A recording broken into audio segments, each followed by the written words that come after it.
Fuck!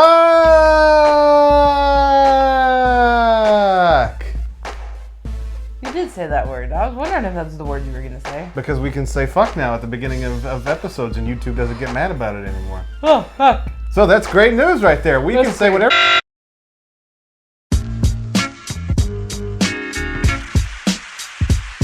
Hello! And welcome to an all-new episode of... Real. I win. I'm Hot Toddy. I'm Ms. Pengrino. Yeah. And we're here to discuss a movie that I really was not expecting to see. It kind of just came out of nowhere the other day. I was not expecting it. You see, this is the point. But it's it was a weird movie, to say the least. I was not expecting to see The Roses.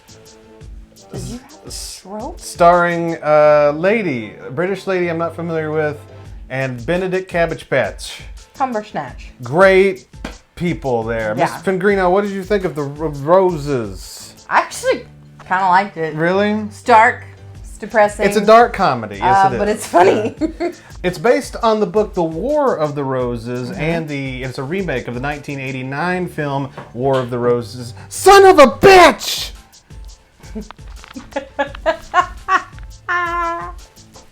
I hate it here. It's based on the book The War of the Roses and a remake of the 1989 movie War of the Roses, starring Michael Douglas, Kathleen Turner, and Danny DeVito. So it's so the year we're born. That's right. So it's an interesting film. If you've ever seen War of the Roses, you know kind of the gist of it. The couple falls in love, then they hate each other and try to murder each other. It's pretty interesting case. It's just basically like every other couple in the world. Yeah. That's in poor taste. It really kind of does show like the progression of when you first meet, it's glorious. And then it gets somewhat glorious and somewhat okay. It's then fine. It gets, Lord Jesus, I want to die. I want to live, but you have to die. You have to die. That's right. And then it turns back around to, oh, well, I guess if we die, we should die together. Exactly, and that's kind of how the movie goes. That's love, everybody. But yeah, I mean, like, this movie's been done before. It's another remake, and it's one that kind of flew under the radar. Like, I just kind of found out about it within the last few weeks, and then we were informed by, of course, we go to the movies with my parents. That's nothing new on this show. But we were celebrating Miss Pengrino's late birthday and my dad's early birthday. So we wanted to go see the movie, and we saw it, and it was fine. I just wasn't expecting to see it, so I didn't take any notes, and I don't really have much to... Take any notes? He even told me, pay attention because we're going to review this, but you didn't take any notes? I didn't take any notes, no. Some of the things that I noted in the film was... I think it was like regular feature length. I don't think it was like super long, but it felt kind of long. I didn't think it felt too long. It felt normal. It felt long to me in the sense that I feel like that it could have wrapped up sooner than it did, but it just kind of kept going a little longer than it needed to. Like there's a scene, there's kind of like the climax of the movie where the couple played by British lady and Benedict Snubberdatch, they are fighting with each other at the dinner table with their friends, and then it gets kind of heated, and then the friends leave, and I was like, okay, this is it. This is the main confrontation. This is where they're going to try to kill each other, and this is where the movie's going to end. But it didn't. It went on for like another 20 minutes after that. I was like, well, yeah. You could have you could have done it right there. That would have been the perfect spot for it to end. But they kept going. And then he saves a whale. You leave him alone with this whale. You let him have that glorious moment. I don't think Benedict and the whale. I don't think that was in the original movie, and who cares? I don't know if it was in the book. I've never read the book. I don't know. He had a peaceful realization moment with the whale, and you let it happen. I guess. Just let it happen. I guess. It's just it was a very odd way to go with that, and that's when he comes to the realization he doesn't want to be married anymore, but I was just like, you could have done this You didn't need all of that. You know, you could have ended it early. But I don't know. Again, well, let's look it up, shall we? 105 minutes. So that makes it 145. I was so close. An hour and 45 minutes. Yeah. Right, I was so close. Math. But yeah, no, like they could see, but hour and 45 minutes. They literally could have wrapped it up 15 minutes earlier, and I would have been fine. You would have gotten your money's worth out of that. So I feel like it went on a little too long. I do think that the characters in the movie, the actors in the movie, were the right choices.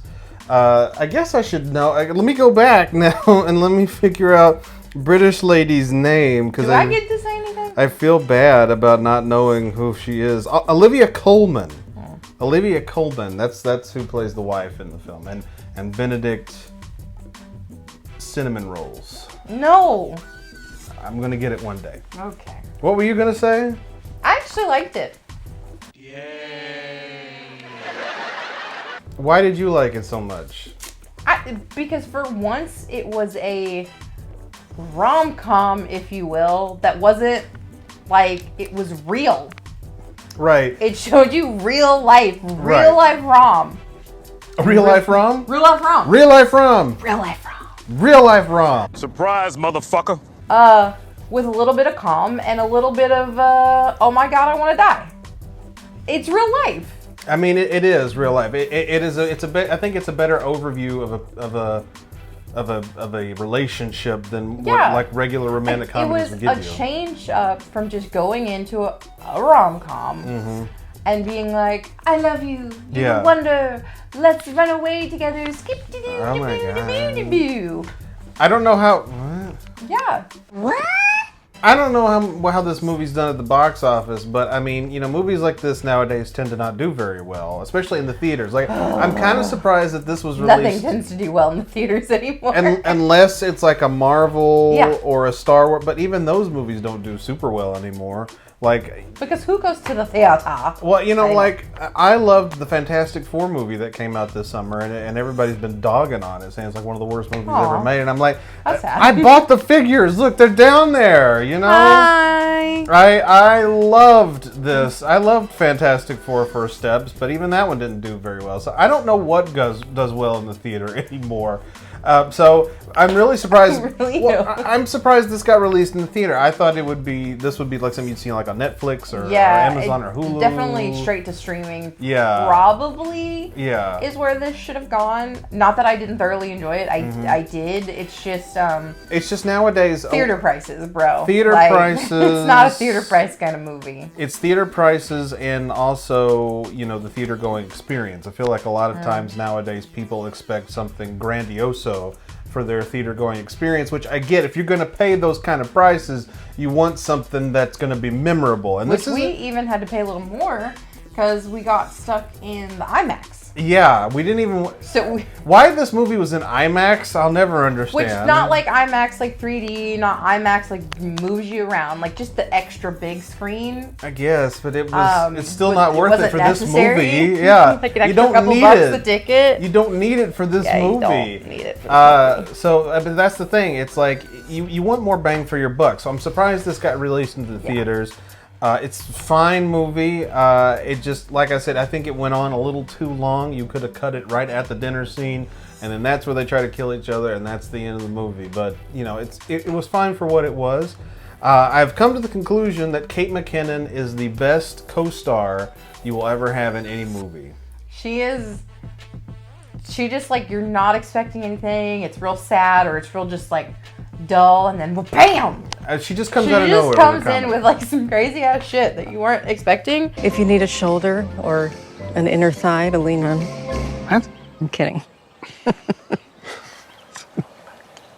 I said this after the movie, and I stand by it. Is that I don't think I don't want her to be the lead in any movie. I want her to be the sidekick, she's the wingman, the sidekick, or even third or fourth in the movie, because she can just bring up any kind of dull scene. She can make any movie.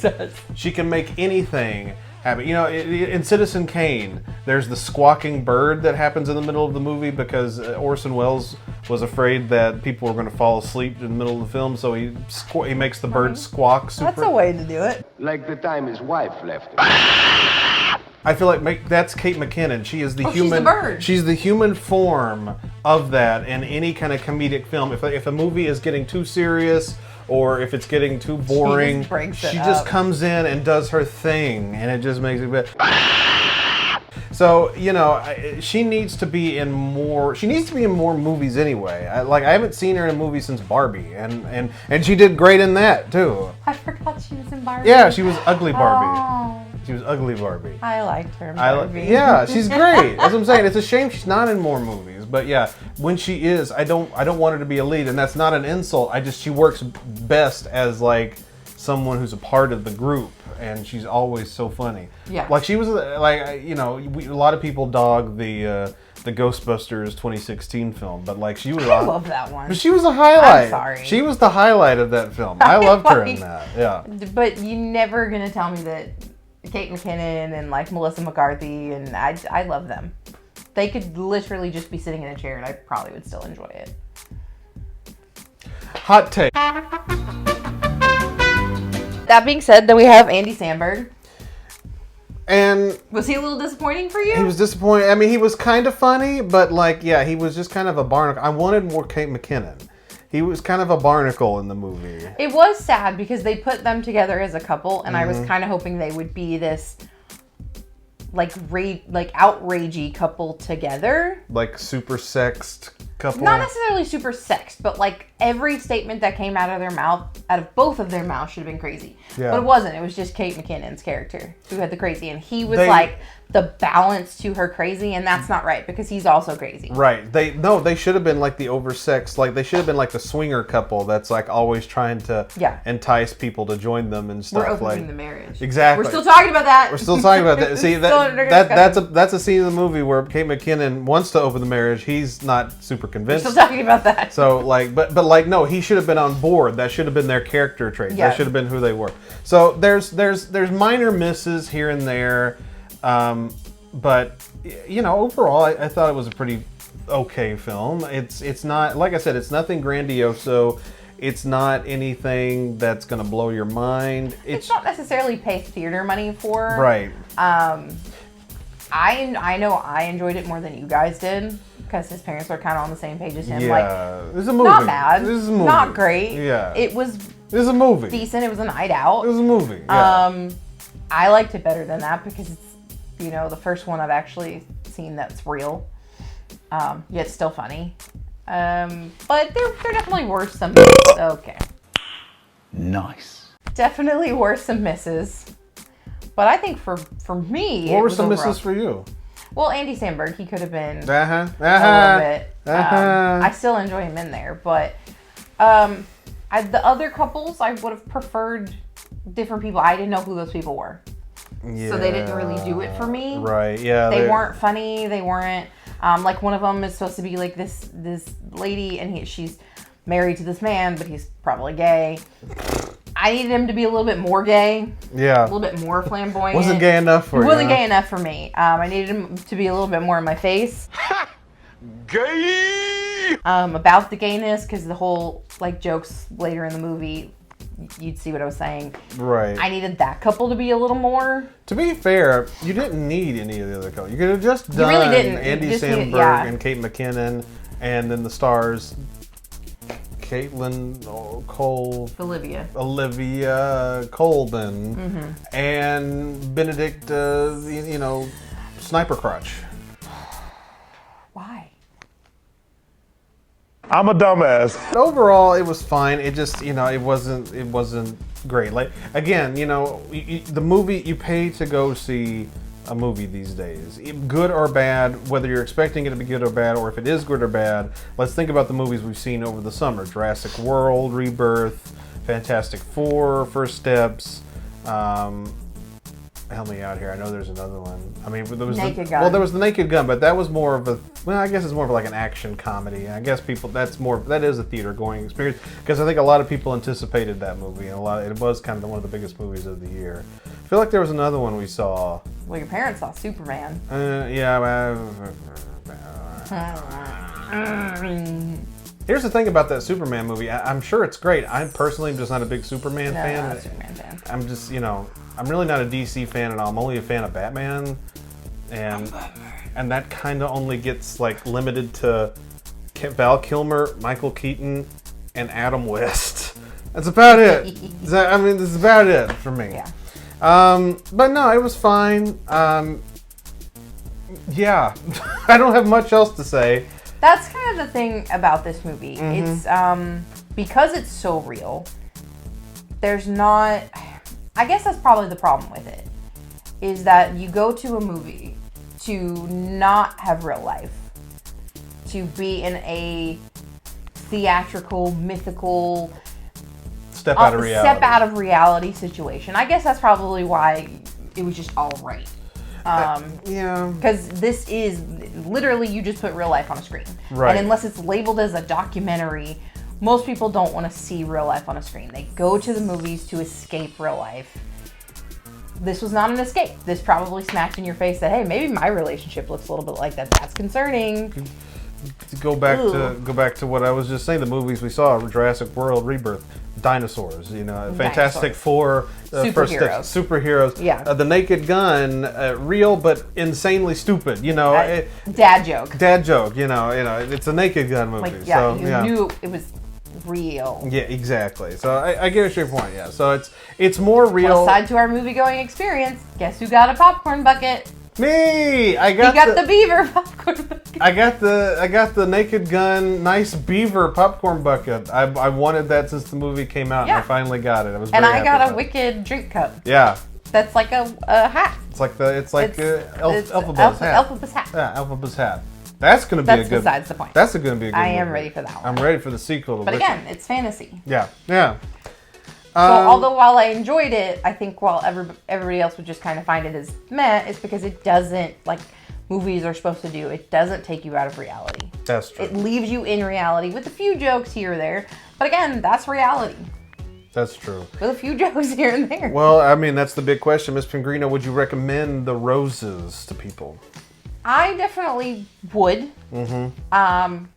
Pay money to go see it in a theater? Probably not. Yeah. Watch it on your own time? Yeah, I definitely would. Especially like my friends, we have the dark sense of humor. That's where we sit. This is something we enjoy. If your sense of humor is not dark at all, stay away from it. You're not going to like it. It's going to be real. Real. So yes, recommended. No, not in theaters. Sit at home and watch it. I agree. Yeah. No, don't see it in theaters. Wait till it comes out on streaming. I don't feel like it's worth the price of admission to go see. That being said, it is a decent movie. It's not bad. It's not terrible. It's an enjoyable movie for a night out. So there Gives you go. something to do. Yeah. Yeah. Which is a lot nowadays. The Roses.